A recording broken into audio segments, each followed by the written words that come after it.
नमस्कार दर्शकों, स्वागत है आपका हमारे चैनल एस्ट्रो सारथी में, जहां हम ग्रहों की चाल, भाग्य के संकेत और समय के रहस्य को सीधा ज्योतिष की दृष्टि से समझने की कोशिश करते हैं, वह भी बिल्कुल सरल और साधारण सी भाषा में। मैं आचार्य शिवी आप सभी का हार्दिक अभिनंदन करती हूँ। दर्शकों, आज के इस वीडियो में हम बात करेंगे हरियाली तीज के पर्व के बारे में। लेकिन उससे पहले अगर आपने हमारे चैनल एस्ट्रो सारथी को सब्सक्राइब नहीं किया है तो तुरंत सब्सक्राइब कीजिए, ताकि ज्योतिष से जुड़ी हुई सारी महत्वपूर्ण जानकारियां आप लोगों तक सही समय पर पहुंच सके। तो चलिए शुरू करते हैं और जानते हैं हरियाली तीज का जो दिव्य पर्व है उसके बारे में। देखिए, सावन का महीना आते ही चारों ओर हरियाली, बारिश की फुहारें और भक्ति का एक अद्भुत वातावरण बन जाता है। पेड़ों पर झूले पड़ जाते हैं, मेहंदी की खुशबू हवाओं में घुल जाती है और हर सुहागन के चेहरे पर एक अलग ही चमक दिखाई देती है।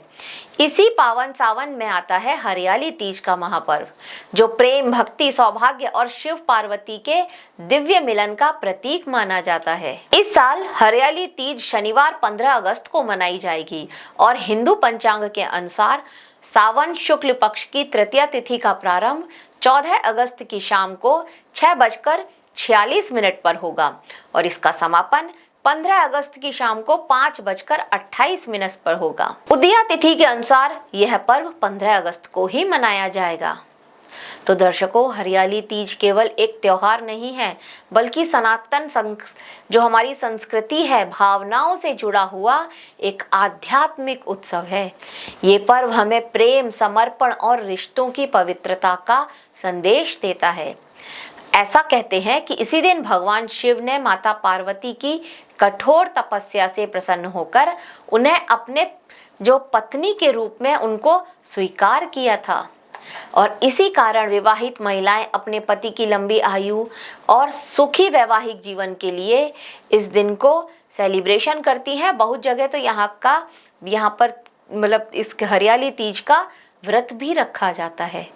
कुंवारी कन्याएं भी यहाँ पर मनचाहे जीवन साथी की कामना माता पार्वती से करती हैं, उनकी पूजा करती हैं। सावन की हरियाली इस पर्व को और भी ज्यादा खास बना देती है। हरियाली तीज का अर्थ होता है जीवन में प्रेम, समृद्धि और नई ऊर्जा का आगमन। माता पार्वती की कठोर तपस्या की कथा। तो दर्शकों, हरियाली तीज की सबसे प्रसिद्ध जो कथा है ना, वो ये है कि माता पार्वती और भगवान शिव के पुनर्मिलन की कथा। ऐसा मानते हैं कि माता पार्वती ने भगवान शिव को पति रूप में पाने के लिए कई जन्मों तक कठिन तपस्या की थी। उन्होंने सारे राजसी सुख जो है उनको त्याग दिया था, जंगलों में रहकर तप किया, कभी फल खाए तो कभी केवल पत्ते भी खाए, और जीवन के कई वर्षों तक उन्होंने कठोर उपवास भी रखे। माता पार्वती का मन केवल भगवान शिव की भक्ति में लीन था और उनकी इस ही अटूट श्रद्धा और समर्पण ने अंततः भगवान शिव को प्रसन्न कर दिया और सावन शुक्ल तृतीया के दिन भगवान शिव जी ने माता पार्वती को अपनी अर्धांगिनी के रूप में स्वीकार किया था।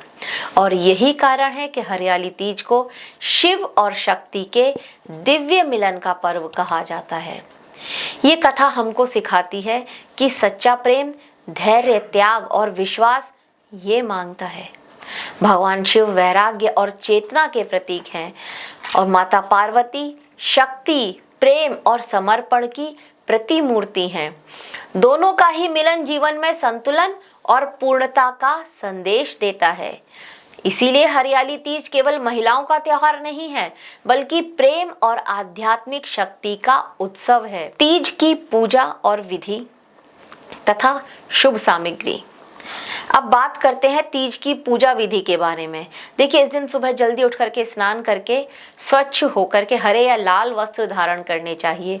पूजा के लिए एक साफ चौकी पर लाल या पीला वस्त्र आप बिछा सकते हैं। भगवान शिव और माता पार्वती की जो प्रतिमा है उनको स्थापित कीजिए। कई लोग तो मिट्टी के शिवलिंग बना करके भी उनकी पूजा करते हैं, इसे भी बहुत शुभ माना जाता है।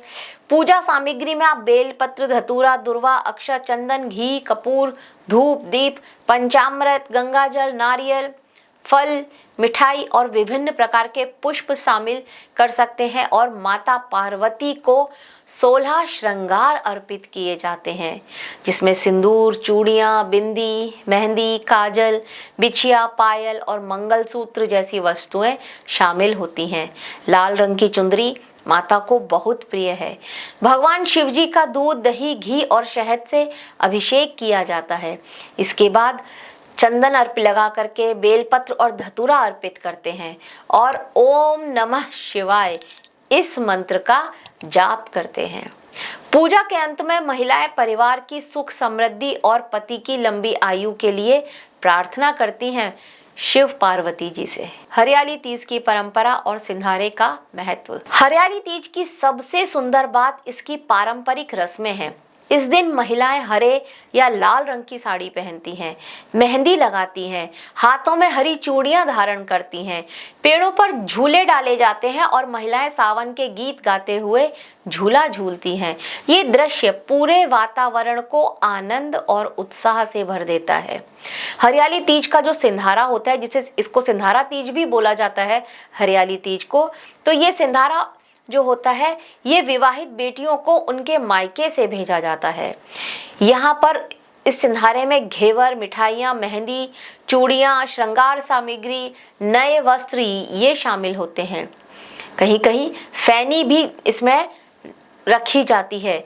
ये जो है केवल उपहार नहीं होते हैं, ये माता पिता के प्रेम और आशीर्वाद का प्रतीक माना जाता है।